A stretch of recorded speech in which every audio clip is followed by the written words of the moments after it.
testimony. Some people here know me, some people don't.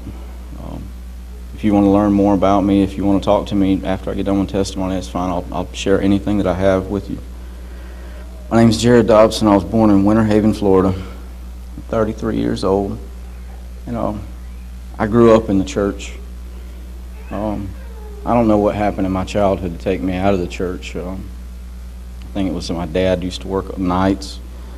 My mom used to take care of us during the daytime. He would sleep all day because he had to take care of his family. Anyway, we got taken out of the church, and there was some really bad influences going on me, hooking up with me. Before I was at the age of 10, I was introduced to marijuana and crack cocaine before I was 10 years old. And it really set a pretty twisted pace for my life.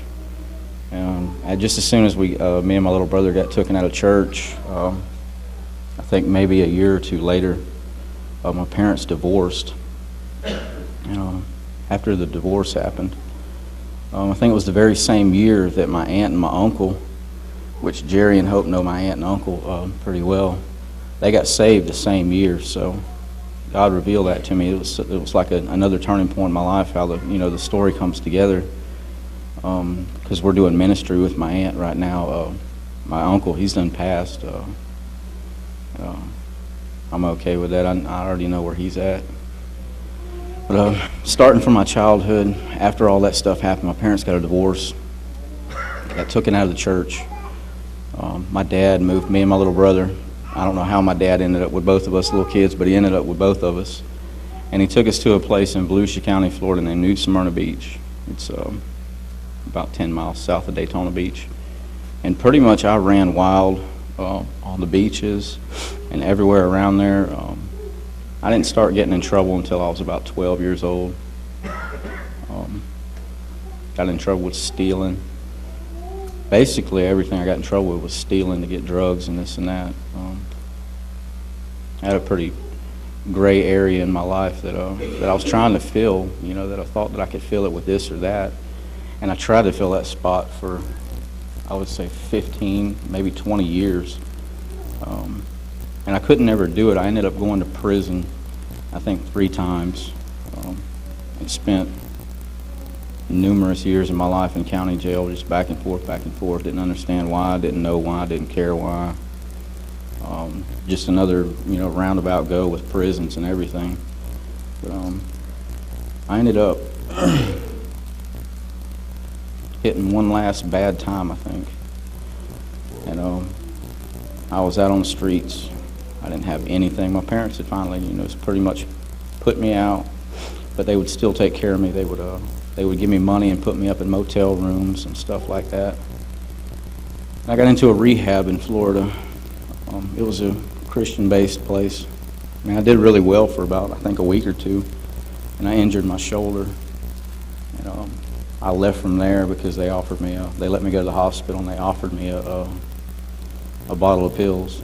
And me at that point in time, I didn't care. I wanted help, but I didn't know how to get it or where to get it or who to even turn to. So I went back to what I knew that would cover the pain just a little bit, was the pills.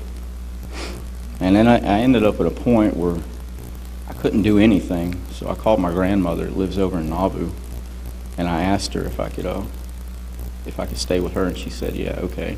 I was the favorite grandson that she had.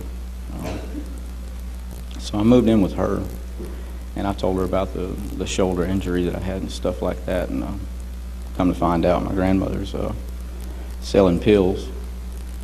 She gave me a whole bottle of pills, matter of fact, to get me started. And I didn't know that it was the devil working in me. I was still smoking pot and still eating pills. And I guess within a month or so, I learned how to manufacture methamphetamine. For I think about a year and a half, 2 years. That's what I did over in Nauvoo at my grandmother's house. Everywhere I went, just a whole nothing but drugs and getting more drugs and more drugs. That's all it was for me. And it finally happened to me again that everybody kicked me away. Everybody pushed me all the way to the side. and I was staying at this, after my grandmother got rid of me, I started staying at this abandoned house across the street from my grandmother's house, and I would sit out, underneath that rock, that little stone that I would sit on out there, and just sit there, and I would be high. But I didn't know it at the time, but God revealed it to me that He dried up all my drugs. I'd been without drugs for, I guess, 3 or 4 days, 5 days. Just a moment of clarity for me, just, to get me off the stuff.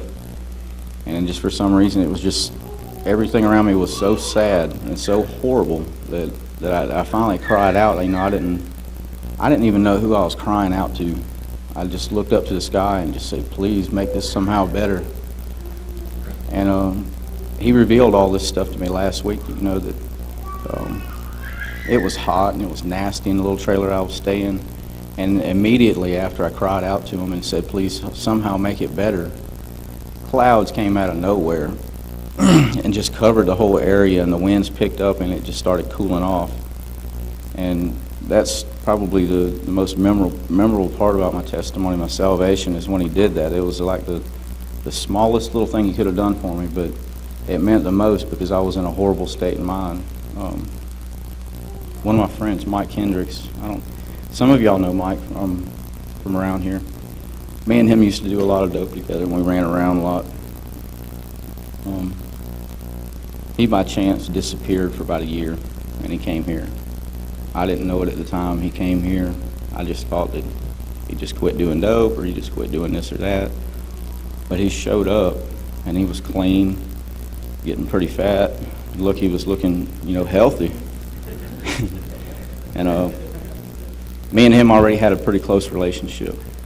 So I basically, I told him, about what's been happening with me and stuff like that. And I started crying. I said, man, there's got to be a better way than what I'm doing right now, because right now I just ain't doing nothing. I don't have any hope. And he called Tim up, and Tim was the director of the men's house at this time over here, and they got me in here. And I've been here for, I think, a little bit over 2 years now, and he's done so much in me that I just can't even explain. I mean, I can sit and talk about it for hours and hours and hours about the stuff that I've been through, stuff in the Life House, stuff that led up to it. I mean, it came into play that, my parents got divorced, and then my aunt and my uncle, they got saved the same year, and the Lord just, had this perfect plan that He ended up leading me here to.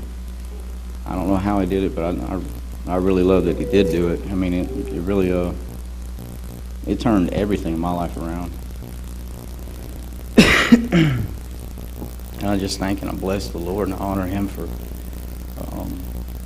and the people. I honor Him for the people that He's put around me too, because if He wouldn't have got a hold of Mike, if He wouldn't have got a hold of my aunt, my uncle, and all these people that were around me, I don't know what kind of turn it would have took in my life, to get me, as hard-headed as I was, doing drugs my whole life, to actually say, yeah, there is a different way. That's my testimony, I guess the short version of it, and I thank y'all for listening to me.